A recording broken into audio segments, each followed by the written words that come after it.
કચ્છના આદિપુરમાં પિતાએ પુત્રની હત્યા કરી નાખી। સાવકા પિતાએ 6 વર્ષના માસૂમને મોતને ઘાટ ઉતારી નાખ્યો। પોલીસે હત્યા કરનાર પિતાને ઝડપી પાડ્યો। પત્ની લગ્ન સમયે બાળક સાથે આવી હતી અને આરોપી પિતાને બાળક પ્રત્યે અણગમો હતો અને પરિણામે આ સાવકા પિતાએ બાળકને મોતને ઘાટ ઉતારી દીધો।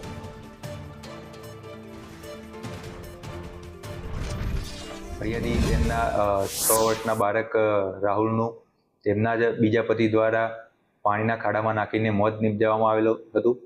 આ બનાવની જાણ પોલીસને થતાં પોલીસ તાત્કાલિક ઘટના સ્થળે પહોંચેલી અને સમગ્ર હકીકતથી વાકેફ થયેલ તેમજ આસપાસના વિસ્તારના સીસીટીવી ફૂટેજ ચેક કરવામાં આવેલા અને હ્યુમન સોર્સિસના ઉપયોગથી પોલીસ દ્વારા આ હત્યાના ગુનાનો ભેદ ઉકેલવામાં આવેલ અને આ બનાવ ફરિયાદી બેનના બીજા લગ્ન જે વ્યક્તિ સાથે થયેલા તે ખેતસિંહ દેવીસિંહ અહિરવાલ દ્વારા જ આ સમગ્ર હત્યા કરવામાં આવેલ। તેમના દ્વારા પોતાના બાળકને તેઓ જે જગ્યાએ કામ કરતા હતા તેની આસપાસ આવેલા એક પાણીના ખાડામાં લઈ જઈને એને ડૂબાડી દેવામાં આવેલ। પોલીસ દ્વારા આ અંગેની ફરિયાદ નોંધીને તેની તપાસ તજવીજ હાલ ચાલુમાં